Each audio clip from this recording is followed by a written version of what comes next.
Assalamualaikum warahmatullahi wabarakatuh. Cak Ning, Mbak, Mas, Bapak, Ibu, guru besar dan para senior serta teman-teman sejawat dan adik-adik sekalian. Kalau ada yang lebih muda dari saya, eh, alhamdulillah kita bersua di sini. Saya akan langsung saja karena waktu kita biar lebih efisien ya. Saya izin share screen. Sudah muncul? Siap, sudah. Ini yang muncul layar utama atau layar kecil saya? Layar utama. Kadang-kadang. Oke, makasih. Ya, saya mengambil sebuah judul simpel saja, karena background saya kan sebetulnya medical pharmacolog. Jadi medical pharmacolog dengan hobi IT, sehingga sempat berkarir di unit di Departemen Direktorat Sistem Informasi di Airlangga. Penerapan prinsip ekonomi syariah dalam berbisnis. Jadi karena saya suka belajar dan berbisnis, akhirnya kita coba terapkan itu. Nah, di dunia usaha itu kan ada beberapa pelaku. Yang paling banyak kan sebetulnya konsumen ya. Kemudian ada pengusaha, ada juga yang investor, ada pekerja, ada pengamat. Alhamdulillah saya pernah jadi semua elemen ini gitu. Jadi bisa dapat feelingnya. Jadi pengamat itu paling kecil resikonya. Pengamat paling kecil resikonya. Jadi investor itu beresiko juga. Pekerja pun juga punya resiko. Nah, karena saya pelajari dari tujuan kegiatan, sebetulnya kita kan perlu menganalisis SWOT dari hal-hal ini. Saya coba fokus di sumber daya usaha dan aspek penerapannya. Kalau bagaimana dalam tataran knowledge-nya dari Mas Prof. Raditya sudah luar biasa. Kita perlu banyak belajar.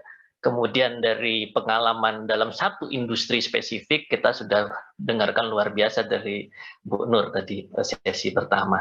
Nah, kita coba yang lain. Nah, di dalam berusaha, itu ternyata kita butuh sumber daya usaha. Dan yang sering disebut orang selalu uang, modalnya. Ini kan bisa disebut sebagai modal. Sebetulnya modal hanya satu di antara 6 ini. Man money, material, mesin, metode, kemudian juga market ya tentunya. Tapi ada 3 lagi yang lainnya, karena kita kan punya sumber daya yang berlebih sebetulnya, yaitu sumber daya sosial dan budaya. Kalau kita alumni UNER, berarti kita punya jejaring UNER, jejaring alumni, tetapi jejaring itu tidak otomatis bisa di-switch menjadi jejaring bisnis. Itu isu-isu tersendiri, punya mekanisme tersendiri. Sehingga banyak orang berusaha kadangkala salah mempersepsikan jejaringnya sebagai sumber daya yang potensial, akhirnya terjadi misinvestment ataupun mismanagement. Kemudian sumber daya digital, ini adalah sumber daya tersendiri. Saya pisahkan dari mesin dan metode karena sebetulnya memang berbeda. Sumber daya digital ini adalah kompleksitas dari gabungan berbagai hal, dan sekarang kita banyak ngomong ini. Yang ke-9 sumber daya ilahi. Nah, pada 2-3 minggu yang lalu saya menjadi salah satu pembicara juga di acara peluncuran buku 100 pesantren ekonomi. Nah, sumber daya ilahi mereka luar biasa. Ya, karena memang aktivitas doanya, wiritannya, dan sebagainya itu luar biasa. Nah, 3 sumber daya 789 ini sebetulnya adalah kekhasan yang harusnya menjadi warna yang khusus dan kuat sebagai kita pengusaha muslim. Nah, kalau saya bilang sebagai pengusaha muslim, memang tugas pengusaha itu selalu berusaha. Jadi kalau pengusaha nggak berusaha, bukan pengusaha. Tapi mengusahakan apa? Mengusahakan hal-hal yang baik dan sesuai dengan syariah. Sesuai dengan syariah dalam muamalah kan selama tidak dilarang. Ya, lebih luas. Selama tidak dilarang dan tidak menimbulkan kemudaratan. Nah, dalam ragam aspek penerapan apa? Prinsip ekonomi syariah, ada 6 menurut saya. Ini bukan teori, ini semua saya coba kristalisasi dari pengalaman dalam berbisnis ya. Kita akan bahas nanti pada slide berikutnya pada aspek penerapan rencana bisnis, lapangan usaha. Ketiga, keuangan. Jadi ini yang paling sering semua orang bahas kalau sudah ngomong tentang ekonomi syariah itu pembiayaan syariah. Jadi yang dibicarakan itu keuangan. Mas Prof. Raditya tadi sudah mengembangkan bukan hanya keuangan pembiayaan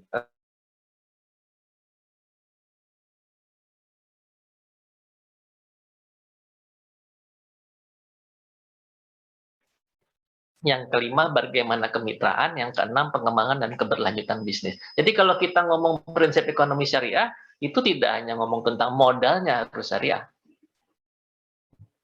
Kalau suara saya terputus, tolong dikabari ya, Mas Rokim, karena mungkin saya harus switch ke akses internet yang lain. Siap, Contoh, siap. rencana bisnis. Apakah visi, misi, dan tujuan kita sesuai dengan atau tidak dilarang oleh agama kita? Visi misinya mengeksploitasi suatu wilayah untuk mengeruk keuntungan maksimal, tapi masyarakatnya, komunitasnya mendapat dampak, itu berarti bukan rencana bisnis yang syariah. Jadi kita harus mulai dari sana. Nilai-nilai yang dikembangkan umpamakan adalah kompetisi tanpa batas, semua orang harus kita kalahkan, itu juga mungkin bukan satu penerapan prinsip ekonomi syariah. Karena bagaimana kita berkompetisi dengan baik itu juga tantangan tersendiri. Kemudian strategi apa yang kita terapkan, itu juga harusnya menjadi bagian dari rencana bisnis yang menggunakan prinsip ekonomi syariah. Karena saya tidak pernah kuliah program studi ekonomi syariah, jadi semua ini saya dapatkan dari baca buku, kemudian saya kristalisasi dari pengalaman-pengalamannya. Nah, lapangan usaha apa? Saya harap kita juga membiasakan memilih dari ribuan kategori yang ada di kelompok baku lapangan usaha Indonesia. Jadi orang sering bilang, oh saya usaha jual bakso. Ada itu kriterianya. Kalau kita sebagai pengusaha, kemudian juga para peneliti menggunakan parameter yang sama, sehingga nanti kalau yang lain itu bisa ketemu gitu kan. Jangan sampai yang satu menggunakan definisi A, yang lain definisi B. Itu yang sering terjadi, kenapa puluhan tahun Indonesia datanya nggak sinkron sebetulnya. Salah satunya adalah tidak menggunakan definisi yang sama. Untuk jenis usaha atau lapangan usaha, itu sudah disepakati kita menggunakan KBLI dan selalu yang terbaru. 7 bidang usaha ini atau lapangan usaha ini yang alhamdulillah saya geluti sejak 2006 ya. Saya berhenti mengundurkan diri dari PNS, dari staf pengajar di Fakultas Kedokteran Universitas Airlangga 2009 ya. Kemudian merambah beberapa bidang bisnis ini. Yang pertama waktu itu adalah health food atau health drink, karena saya kembangkan sebuah research company di Auckland, New Zealand, kemudian konsultan bisnis di Indonesia, pembiayaan microfinancing syariah. Jadi tahun 2012 itu kita sudah kembangkan bekerja sama dengan investor dari Timur Tengah, tapi kembali saat itu hubnya lewat Singapura. Pembiayaan syariah tapi hubnya lewat Singapura. 250 juta US dollar komitmen yang saat itu disepakati melalui komunitas Nadiyin. Nah, saat itu pun kita sudah mengembangkan dengan non-kolateral. Jadi financial collateral di-switch menjadi moral and spiritual collateral. Jadi kolateralnya bukan kolateral keuangan, tapi kalau dia tidak melaksanakan pengembalian, dia akan malu, gitu kan? Dia akan berdosa dan sebagainya. Itu yang dikembangkan. Dan alhamdulillah saat itu non-performing finance-nya zero ya, 0 atau NPL-nya 0. Kemudian perkebunan juga begitu, kawasan industri, kita kembangkan kawasan industri halal. Semua ini yang saya sebutkan, kita terapkan prinsip-prinsip syariah. Nanti kita akan coba bahas di slide-slide berikutnya. Kemudian digital platform juga, kita terapkan prinsip-prinsip ekonomi syariah. Ya, paling gampang kan berarti bagaimana sumber keuangannya, bagaimana pelaksanaan. Dan yang kekinian banget adalah blockchain related business ya. Bisnis-bisnis yang terkait dengan blockchain itu sebuah teknologi. Salah satu produknya adalah aset digital, cryptocurrency, crypto aset itu salah satu bentuknya. Tapi kalau yang syariah harusnya yang aset base. Jadi walaupun aset digital tapi harus punya underlying aset. Nah, blockchain related business juga bisa di solusi bisnis. Pada saat saya dan tim mengembangkan ini, dan saya dalam berbisnis hampir semua bisnis bersama kakak saya ya, itu kita kembangkan ini menggunakan prinsip-prinsip yang tidak melanggar syariah, atau dengan kata lain ini syariah compliance lah. Nah, salah satunya tadi adalah kawasan industri ya. Di Indonesia ada dua istilah nih, kawasan industri halal dan ada yang masuk itu kawasan ekonomi khusus halal. Ini dua hal yang nggak sama, jadi kadang-kadang kita ketukar. Yang ada di Jawa Timur itu kawasan industri safe and lock di Sidoarjo itu kawasan industri halal. Ada perbedaan. Kalau di kawasan ekonomi khusus itu ada fiskal insentif, ada tax insentif ya. Kalau yang lainnya ada kriterianya. Nah itu contoh melalui Ikatan Saudagar Muslim se-Indonesia, saya juga di sana, itu kita pernah mengusulkan kawasan ekonomi khusus, jadi bukan KIH, tapi KEK Halal Barsela di Aceh, tapi masih dalam proses ya. Tapi kalau KIH itu sudah sampai peraturan-peraturannya pun sudah jelas, Menterin sudah mengeluarkan petunjuknya. Jadi kawasan industri halal tidak harus 100%, ada yang bisa sebagian saja, bahkan kalau di sana juga menyediakan dukungan terhadap proses yang mendukung produk penghasilan produk halal, dia bisa memiliki kriteria ini. Dan saya tidak bahas ini, mungkin di hari pertama kedua sudah cukup dibahas. Nah, di sisi aspek keuangan, strategi dan kebijakan keuangan itu juga bisa mencerminkan kita sebetulnya ngomong ekonomi syariah apa enggak. Sumber pembiayaan juga demikian. Jenis-jenis pembiayaan atau akadnya. Saya kasih contoh, saya pernah berinvestasi ke teman gitu ya, dengan pola mudarobah. Saya modalin dengan nisbah sedemikian rupa. Alhamdulillah ternyata profitnya luar biasa. Pada saat profitnya luar biasa ini, godaan terbesar bagi penerima pembiayaan. Kenapa? Dia akan bandingkan itu dengan kalau bunga bank. Loh kok ini lebih besar dari bunga bank? Ya karena kan untung. Tapi dia tidak mempertimbangkan pada saat rugi, jadi akad yang saya bikin saat itu, kalau rugi ya tidak usah kembalikan ke saya. Jadi betul-betul diinvestasikan. Tapi kalau untung sesuai nisbah yang disepakati. Akhirnya rupanya memang seringkali penerima ini memahaminya simple, dan pada saat untung akan dikomparasi dengan konvensional. Pada saat rugi, enggak. Itu sering terjadi. Dan apakah bisnis tersebut ada orang lain yang mau membiayai? Atau bisa dibiayai oleh konvensional? Enggak bisa. Karena syaratnya harus sekian tahun dan sebagainya, kan itu kan susah juga. Tetapi saya melihat waktu itu bisnis ini punya prospek bagus, bisnis plannya bagus, timnya juga, winning timnya oke, dan ternyata perakiraan saya terbukti perusahaan itu tumbuh dengan pesat, tetapi agar tidak menimbulkan konflik, akhirnya ya sudah kalian lanjutkan, saya tidak melanjutkan gitu. Nah ini tantangan kita nih, Mas Prof Raditya. Jadi itu baru ngomong tentang pembiayaan ya, pembiayaan saja, itu belum sumber yang lain. Sumber pendapatan juga demikian, kita harus berbicara syariah. Sumber pendapatannya apakah melanggar syariah atau melanggar fatwa-fatwa yang sudah dikeluarkan oleh MUI, itu kan sumber pendapatan. Boleh nggak kita mengambil pendapatan dari hal-hal yang yang tidak jelas, yang ada sifat gorornya dan sebagainya. Termasuk kita bikin program program promosi yang ternyata ada unsur judinya, itu kan penerapan. Walaupun bukan di industri keuangan ya. Jadi saya tadi industri semua industri yang ini itu bisa ada unsur-unsur tadi. Nah, pembagian hasil dan keuntungan. Jadi sebetulnya kebetulan saya pernah juga bekerja sama investor dari Silicon Valley ya, dari Amerika.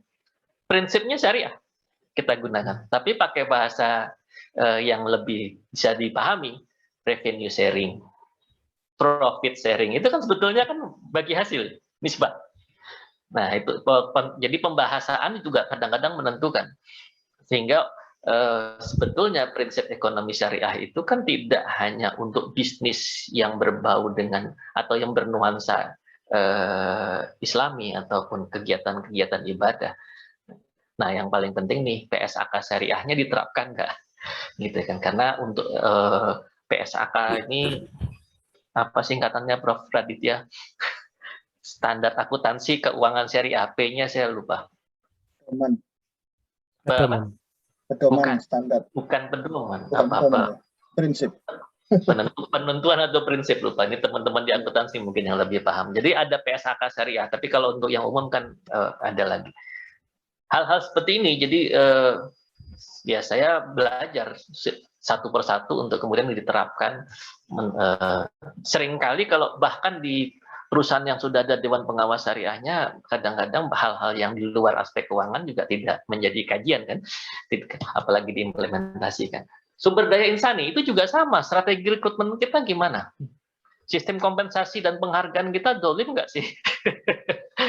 Itu kita bilang lembaganya lembaga keuangan syariah, ternyata pengembangan sumber daya insaninya nggak Islami. Ya, itu kan bisa jadi. Itu yang ini bukan teori ya, saya dari penerapan saya coba implementasikan. Jadi nanti kalau ada yang perlu dikoreksi dengan senang hati. Nah, kemitraan juga. Nah, kita kan boleh bermitra dengan siapa saja, termasuk non-muslim kan, selama dia tidak memusuhi agama kita. Para pihaknya, bagaimana kita membuat format perjanjian, walaupun tidak dalam bentuk akad, tapi formatnya kesetaraan itu dalam bermuamalah juga sudah diatur. Dalam perjanjian, apakah isi dari kesepakatan kita itu menzolimi pihak lain? Kan seringkali gitu, tanpa sadar godaannya, ya sudahlah mereka tidak usah tahu yang ini dan sebagainya. Hal-hal seperti ini menurut saya harus dieksplor lebih jauh ya. Jadi dalam beberapa webinar dan diskusi, memang saya pun tercerahkan bahwa bukan hanya financial, tapi hal di luar financial juga masih banyak. Pengembangan bisnis, ini saya dapat insight dari acara terakhir di mana saya jadi moderatornya. Jadi ada pengembangan bisnis itu juga harus mempertimbangkan environment, social, and good governance. Sekarang ada green investment, bahkan juga berkembang jadi impact investment, yang ternyata ini sebetulnya secara prinsip ekonomi syariah sebenarnya. Tinggal jenis usahanya saja yang jangan bertentangan dengan syariah Islam gitu kan. Karena memang ekonomi syariah itu sebetulnya sektor real yang lebih diutamakan, bukan permainan di industri finansialnya. Sektor real harus digerakkan. Makanya ada pakar syariah dari luar negeri ya yang juga mengatakan malah sebetulnya dengan penerapan ekonomi syariah yang betul, sektor real akan bergerak. Atau dibalik, untuk menggerakkan sektor real lebih maksimal, diterapkanlah prinsip-prinsip ekonomi syariah. Ini menarik. Dan terkait dengan topik kita kan kita ngomong sustainable development goals sebetulnya, ya kan, SDG kan sebetulnya kita kan bicara tentang itu. Dan kalau ini dilakukan ya SDG-nya juga tercapai. SDG-nya tercapai, impact-nya ke komunitas juga didapatkan. Dari dua penjelasan tadi, yaitu aspek penerapan prinsip ekonomi syariah dan sumber daya usaha, kita diminta memecahkan isu kunci dari pertemuan ini. Ini berat tugasnya Mas Rokim ini. Isu kuncinya luar biasa, tapi karena sudah banyak pakar yang lain ya, saya mungkin akan coba lompat nanti ke rekomendasi kebijakannya. Rekomendasinya pertama, kita perlu eksplorasi dan literasi. Oke, 20 menit sebelum ditegur sama moderator saya sudah pasang timer. Eksplorasi dan literasi lebih masif penerapan prinsip ekonomi syariah pada industri non keuangan. Jadi kalau mungkin mau dijadikan salah satu poin, menurut saya kita harus kuatkan industri keuangan. Dan menurut informasi dari teman-teman yang di Dewan Syariah pun juga lagi menguatkan untuk industri non keuangan, karena industri keuangan kan sudah duluan ya, sambil menguatkan secara economic skill-nya. Yang kedua, identifikasi dan perumusan usulan fatwa-fatwa baru terkait ekonomi syariah oleh komunitas dan organisasi pelaku usaha dan konsumen. Saya kasih contoh, beberapa tahun yang lalu tidak ada fatwa tentang rumah sakit syariah. Kemudian ada namanya Mukisi, saya juga ikut di sana. Mukisi itu mengikhtiarkan, mengusulkan, kemudian mengajukan ke Dewan Syariah Nasional, mendiskusikan, keluarlah fatwa akreditasi rumah sakit syariah. Berarti dari mana munculnya? Bukan dari kelompok ulama kan? Munculnya harus dari Usulan. user. Dari user. Usernya bisa pengusaha atau konsumen. Nah, Pak Sofyan dengan halal Muslim friendly halal tourism itu kan bentuk soft dari syariah tourism. Karena kalau Muslim friendly itu berarti kan yang dikejar juga syaratnya relatif lebih diringankan. Itu contoh, itu dari perhotelan. Industri lain ada nggak? Ini yang harus kita elaborasi tadi, identifikasi dan dirumuskan. Kemudian kita ajukan. Industri pendidikan. Jadi definisi industri itu kan ada orang yang zaman dulu yang dimaksud dengan industri adalah suatu proses ekonomi atau bisnis yang menggunakan mesin-mesin atau alat-alat produksi ya. Saya nggak pernah kuliah ekonomi, tapi seperti itu katanya. Makanya kan ada Kementerian Perindustrian, ada Kementerian Perdagangan. Jadi dagang itu bukan industri. Nah, perdagangan sendiri kan ada perdagangan barang dan jasa. Nah, di KPLI tadi juga sudah dijelaskan. Nah, pada saat kita ngomong industri yang saya maksud di sini, industri ini artinya adalah bisnis atau proses ekonomi dari hulu ke hilir dalam satu rantai produksi, rantai pasok, dan rantai distribusi. Contoh, industri migas dari hulu ke hilir, itu kan industri migas. Gitu. Industri pendidikan, nah kampus kita ini kan industri pendidikan, dari hulu sampai hilirnya gimana? Ada nggak fatwa-fatwa pendidikan, fatwa-fatwa ekonomi syariah terkait industri pendidikan? Ada tidak sumber-sumber penghasilan yang seharusnya tidak dilakukan atau malah sebaiknya direkomendasikan oleh industri pendidikan, walaupun itu bukan pondok pesantren? Ini kan belum terpikir kita. Jadi karena kita selama ini hanya mikir di keuangan. Saya kebetulan memang berkecimpung di banyak yang non keuangan. Yang ketiga baru insentif keuangan, insentif pajak dan fasilitas sumber daya usaha. Tadi kan ada 9 sumber daya usaha. Bagi usaha-usaha yang menerapkan prinsip ekonomi syariah, ya, tanpa harus disebutkan umpamakan lembaga keuangan syariah. Berarti nanti kalau ada pabrik syariah kan lucu, pabrik mesin syariah kan nggak perlu. Tapi mungkin nanti ada prinsip seperti apa. Terlebih lagi yang berdampak positif bermakna ya. Jadi kalau ilmuwan kan sering ngomongnya, oh ya positif tapi tidak bermakna. Ini berarti positif bermakna terhadap kemandirian ekonomi Indonesia dan tujuan pembangunan berkelanjutan Indonesia. Saya pikir ini mengkaitkan dari tugas kita hari ini. Sedikit lesson learned dari merespon pandemi COVID-19 terhadap bisnis ya. Kita tetap harus lakukan adaptasi bidang bisnis dan atau model bisnis. Dan ini banyak dilakukan oleh sahabat-sahabat usaha mikro, usaha kecil. Karena sangat lincah untuk menyesuaikan. Yang besar, rada ruwet. Walaupun punya modal, walaupun sumber dayanya ada, tapi dia gajah itu kan kalau muter lebih lama, semut tinggal langsung otomatis. Ukhuwah jaringan sosial dan bisnis kolaborasi. Bisa melalui organisasi, bisa melalui silaturahmi biasa. Dan terus temukan dan membuat peluang, apalagi kan sekarang transformasi digital di semua bidang, mau ngomong 4.0, community 5.0, ngasih nomornya gampang, tapi saya lihat sebetulnya semua masih di 1.0. Temanya 4.0, realisasinya. Ya, pada saat kita ngomong digital, sebagian besar itu masih digitalisasi, belum transformasi digital. Karena kalau transformasi digital itu harus bisa membuat bisnis proses menjadi lebih efektif, lebih efisien, production-nya lebih maksimal. Kemudian rencana keberlanjutan bisnis, ini yang paling susah dan memang jarang berhasil dilakukan.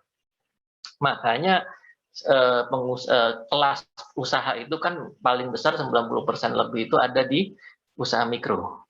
Kemudian ada di kecil, menengah, besar. Yang besar itu cuma berapa ribu usaha.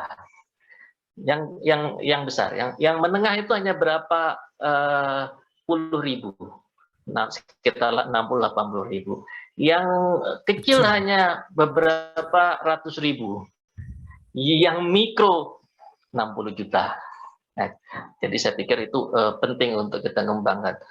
Karena kalau kita hanya berbicara tentang keuangan, maka even hedging dan mitigasi risikonya hanya keuangan berarti kan, padahal ada faktor yang lain. Demikian dari saya. Assalamualaikum warahmatullahi wabarakatuh. Jadi kalau kita tadi mau mengakselerasi, menurut saya kata kuncinya orkestrasi, yaitu bagaimana mensinergi dan mengharmonisasikan. Apa? Dua hal. Organisasi dan komunitasnya harus bisa disinergi dan harmonisasi. Yang kedua, individunya. Saya bahas dulu yang pertama.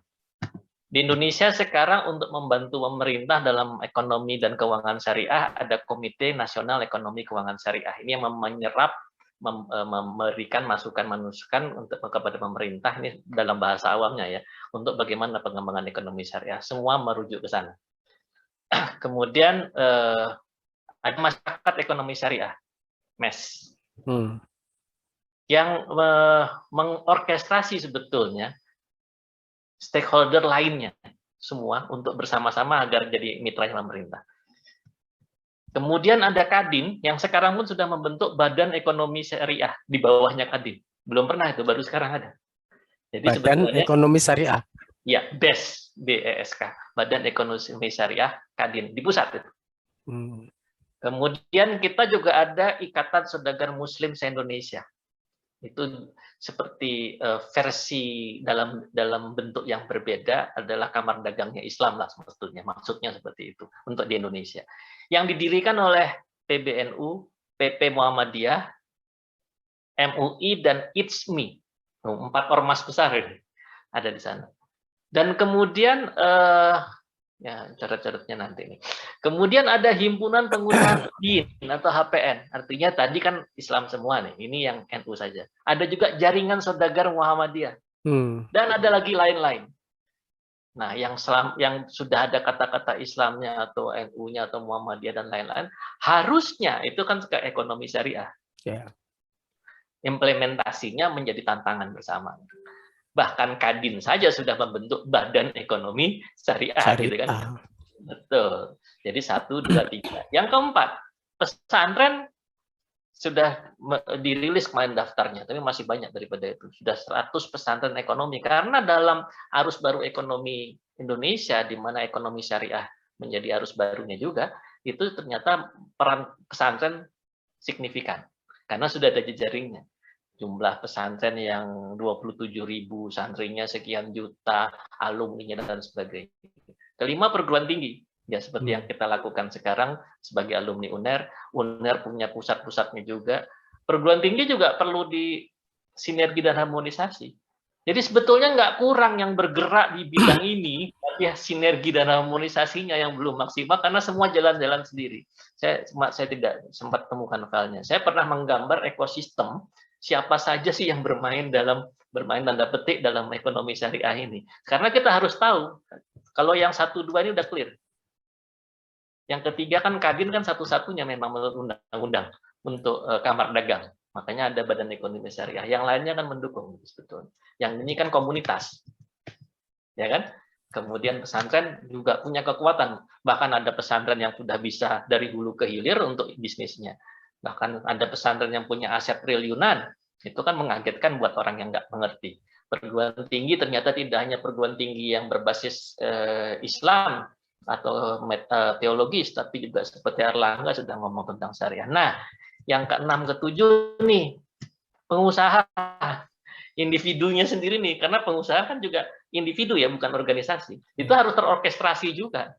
Yang ke-7, umatnya sendiri nih, masyarakat sebagai konsumen, seperti tadi Bu Nur bilang, jual ke mana? Timur Tengah. Ternyata bukan segmen marketnya dia. Itu contohnya. Jadi 6 sama 7 nggak bisa dinafikan.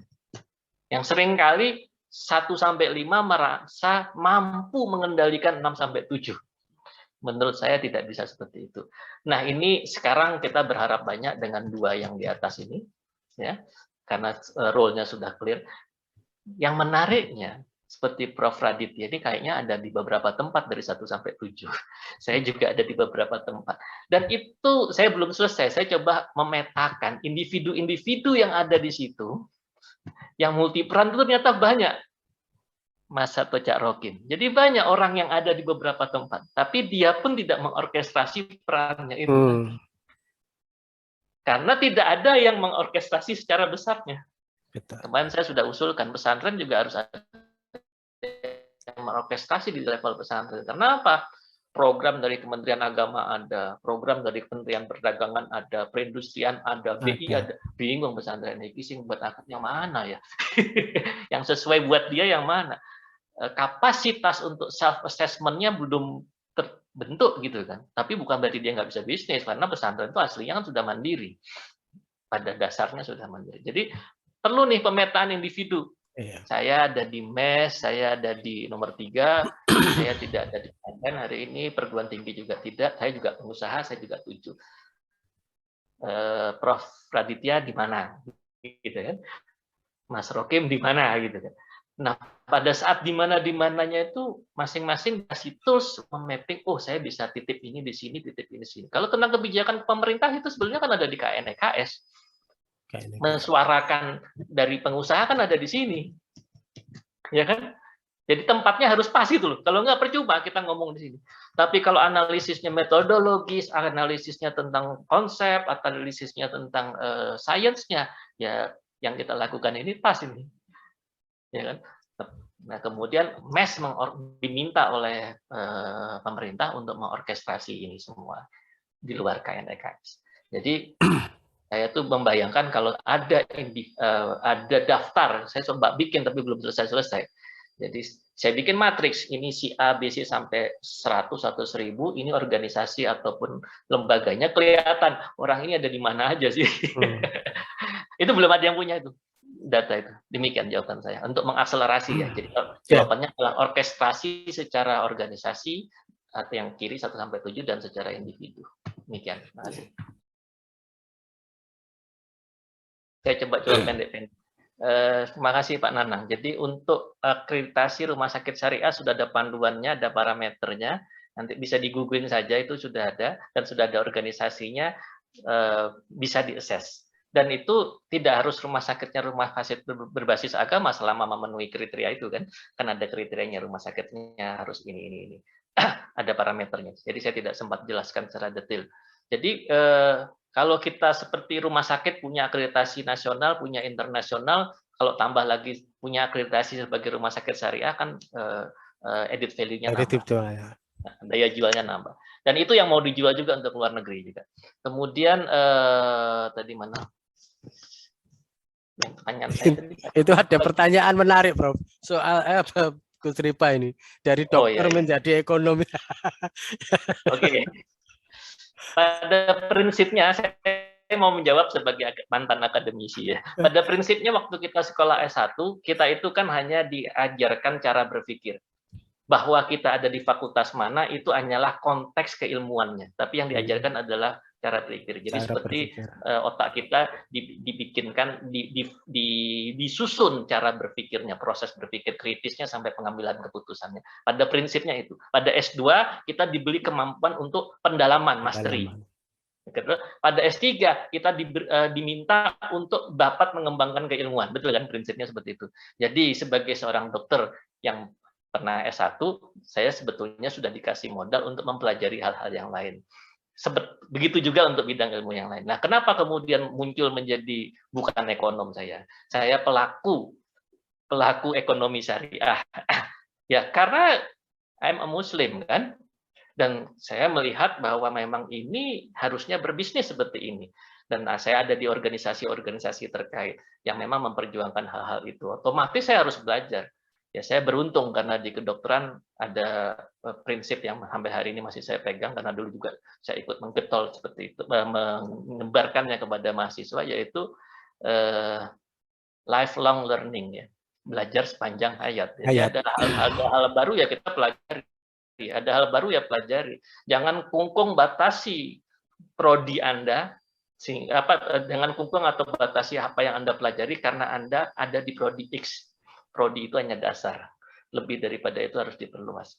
Nah, yang terakhir, mana tadi? Transformasi sudah ya. Transformasi. Tadi ada satu lagi, bukan? 3 ya tadi. Lahan, terkait dengan lahan industri tadi yang. Oke. Sebelah mana ya pertanyaannya, lupa saya, nggak kelihatan.